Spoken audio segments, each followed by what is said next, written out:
Albert Einstein ने कहा था, सबसे जरूरी चीज है सवाल पूछना, कभी बंद न करना। और आज हम विज्ञान के एक ऐसे ही क्षेत्र में उतर रहे हैं जो आम सवालों से भरा हुआ है, क्वांटम भौतिकी। नमस्कार। आज इस चर्चा में हम बीबीसी में छपे एक लेख के आधार पर क्वांटम दुनिया की, मतलब उसकी जटिलताओं और संभावनाओं पर बात करेंगे। देखिए, ये विषय यूपीएससी उम्मीदवारों के लिए जरूरी हो सकता है, प्रीलिम्स और मेंस दोनों में, और वैसे भी सामान्य जानकारी के लिए भी काफी दिलचस्प है। क्वांटम भौतिकी थोड़ी उलझाने वाली हो सकती है। जैसे डगलस एडम्स ने मजाक में कहा था, अंतरिक्ष बहुत बड़ा है, तो क्वांटम दुनिया भी कुछ वैसी है, दिमाग घुमा देने वाली। लेकिन अच्छी बात यह है कि वैज्ञानिक अब इसे बेहतर समझ रहे हैं और इसके प्रैक्टिकल उपयोग भी सामने आ रहे हैं। तो चलिए इसको थोड़ा खोलते हैं। बात करेंगे क्वांटम क्रिप्टोग्राफी की, क्वांटम कंप्यूटर की, सेंसर्स की, और हाँ, वो सबसे अजीब चीज, क्वांटम एंटेंगलमेंट। तो शुरू करते हैं क्वांटम क्रिप्टोग्राफी और क्वांटम इंटरनेट से। ये मतलब कम्युनिकेशन को कैसे सुरक्षित बनाता है। हाँ, तो इसमें दिलचस्प बात यह है कि क्वांटम भौतिकी के जो नियम है ना, वो डेटा भेजने का एक ऐसा तरीका देते हैं जिसे हैक करना, आप कह सकते हैं, मूल रूप से असंभव है। इसमें क्वांटम एंटेंगलमेंट नाम की एक चीज इस्तेमाल होती है। एंटेंगलमेंट? जी। और अगर कोई बीच में मैसेज को पढ़ने की कोशिश करता है तो कणों की जो क्वांटम अवस्था है वो बदल जाती है। अच्छा। और भेजने वाले और पाने वाले दोनों को फौरन पता चल जाता है। अच्छा। मतलब सेंधमारी का तुरंत पता। लेख में इसके सफल टेस्ट का भी जिक्र था शायद। हाँ बिल्कुल, 2007 में स्विस चुनाव के नतीजे सुरक्षित भेजने में इसका इस्तेमाल हुआ था। और अभी हाल में चीन में रिसर्चर्स ने ऑप्टिकल फाइबर से शहर के माहौल में करीब 12 किलोमीटर तक क्वांटम एन्क्रिप्टेड जानकारी भेजी। भविष्य में तो एक पूरे सुरक्षित क्वांटम इंटरनेट की बात हो रही है जो फाइबर या सैटेलाइट से जुड़ा हो। तो ये तो हुई सुरक्षा की बात, लेकिन क्वांटम का शायद सबसे ज्यादा चर्चा वाला वादा तो कंप्यूटिंग पावर में है। ये क्वांटम कंप्यूटर, क्या ये सच में उतने शक्तिशाली हैं जितना हम सुनते हैं? देखिए, प्रोटोटाइप्स ने ऐसी गणनाएं की हैं जिन्हें हमारे आज के सबसे बढ़िया सुपर कंप्यूटर को भी करने में शायद अरबों साल लग जाएं। ये सच है। लेकिन अभी ये ज़्यादातर पार्टी ट्रिक्स जैसे हैं, मतलब बहुत खास तरह की प्रॉब्लम्स के लिए। असली चुनौती तो इन्हें बनाने में है, इंजीनियरिंग में, और इन्हें स्थिर रखने में। पारंपरिक कंप्यूटर तो बिट्स पर चलते हैं, 1 या 0। ये क्यूबिट्स कैसे अलग हैं उनसे? हाँ, पारंपरिक बिट या तो 1 होगा या 0, सिंपल। लेकिन क्वांटम क्यूबिट, वो क्वांटम सुपरपोजिशन की वजह से एक ही समय में 1 भी हो सकता है, 0 भी, या फिर दोनों का कोई मिश्रण। एक साथ दोनों? जी। और गणना करने के लिए कई क्यूबिट्स को एंटेंगल करना पड़ता है, मतलब उनकी अवस्थाएं एक दूसरे से जुड़ जाती हैं। इसे बनाए रखना, खासकर बाहरी शोर शराबे से बचाकर और बहुत बहुत कम तापमान पर, ये तकनीकी रूप से बहुत मुश्किल काम है। और लेख में एरर करेक्शन की भी बात थी कि वो एक बड़ी चुनौती है। बिल्कुल। देखिए, नॉर्मल कंप्यूटर में हम डेटा की कॉपी बना लेते हैं, बैकअप रख लेते हैं, गलती हुई तो सुधार लेते हैं।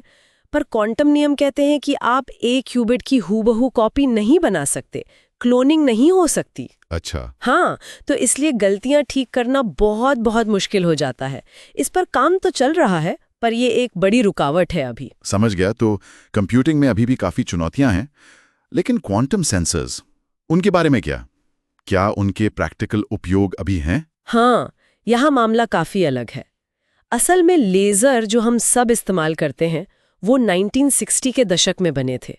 वो भी आइंस्टाइन ने 1917 में जो क्वांटम प्रभाव खोजा था उसी का नतीजा है। अच्छा, लेजर भी क्वांटम है? जी हाँ। और जो नए क्वांटम सेंसर बन रहे हैं वो तो अविश्वसनीय सटीकता दे रहे हैं, मतलब कमाल की एक्यूरेसी। जैसे एटॉमिक क्लॉक हैं, परमाणु घड़ियां, वो परमाणुओं की जो नेचुरल एकदम स्थिर वाइब्रेशन फ्रीक्वेंसी होती है उसका इस्तेमाल करती हैं। ये जीपीएस नेविगेशन जैसी चीजों के लिए बहुत जरूरी है। फिर क्वांटम मैग्नेटोमीटर्स हैं। ये क्रिस्टल में परमाणुओं के स्पिन गुण का इस्तेमाल करते हैं। स्पिन को आप ऐसे सोच सकती हैं जैसे परमाणुओं के अंदर एक छोटा सा घूमता हुआ चुंबक हो। जी जी। तो ये बहुत ही हल्के, बहुत कमजोर चुंबकीय क्षेत्रों का भी पता लगा सकते हैं।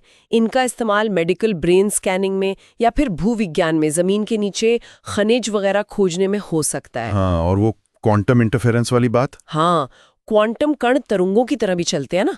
तो इस गुण का इस्तेमाल करके ऐसे डिवाइस बनाए जा सकते हैं जो गुरुत्वाकर्षण या गति में होने वाले बहुत ही छोटे, मतलब बहुत ही महीन बदलावों को भी माप सकें। ये भविष्य के नेविगेशन सिस्टम में क्रांति ला सकते हैं, शायद जीपीएस की जरूरत भी ना पड़े। कमाल है। अब आते हैं उस चीज पर जिसे क्वांटम भौतिकी की सबसे अजीब, सबसे रहस्यमयी विशेषता कहा जाता है, क्वांटम एंटेंगलमेंट।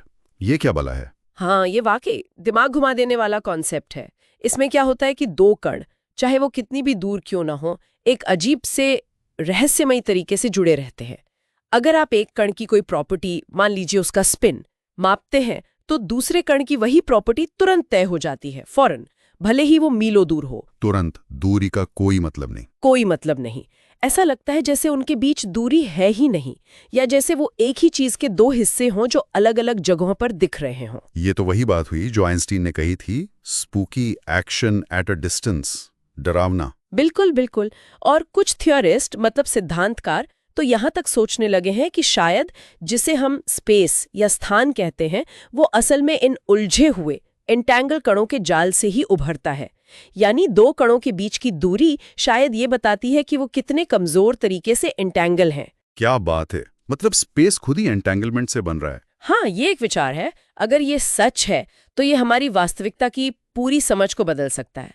हालांकि ये अभी बस एक विचार है, इस पर बहुत काम होना बाकी है। तो अगर हम सब कुछ समेटें, हमने देखा कि क्वांटम क्रिप्टोग्राफी कम्युनिकेशन को सुपर सिक्योर बना सकती है, क्वांटम कंप्यूटर में बहुत ज़्यादा पोटेंशियल है, बहुत संभावनाएं हैं, हालांकि इंजीनियरिंग की बड़ी चुनौतियां भी बाकी हैं। सही कहा। और क्वांटम सेंसर्स तो पहले से ही मेजरमेंट में, मापन में क्रांति ला रहे हैं, जबकि एंटेंगलमेंट जैसी चीजें वो तो हमारी रियलिटी के समझ पर ही सवाल उठा रही हैं। हाँ, और अगर हम इसे और बड़ी तस्वीर में देखें तो ये टेक्नोलॉजीज भविष्य में सुरक्षा, कंप्यूटिंग, मेडिसिन और यहाँ तक कि फंडामेंटल साइंस की हमारी समझ को बहुत गहराई से बदल सकती हैं। तो यहाँ एक अहम सवाल ये उठता है कि जैसे जैसे ये क्वांटम टेक्नोलॉजीज और ज़्यादा शक्तिशाली होंगी और ज़्यादा सुलभ होंगी, तो समाज पर और हम व्यक्तियों पर इनका क्या असर पड़ेगा? बिल्कुल, ये सोचने वाली बात है। भविष्य में ये तकनीकें हमें कहाँ ले जाएंगी, ये देखना दिलचस्प होगा। चलिए आज की ये चर्चा यहीं समाप्त करते हैं। हमें उम्मीद है कि यूपीएससी की तैयारी करने वालों और विज्ञान में रुचि रखने वाले सभी श्रोताओं को ये जानकारी फायदेमंद लगी होगी। अगर आपकी कोई सवाल है या आप किसी और विषय पर ऐसी ही बातचीत सुनना चाहते हैं तो प्लीज़ कमेंट्स में हमें बताएं। और हाँ, अगर आपको ये कोशिश अच्छी लगी तो लाइक और सब्सक्राइब करना न भूलें।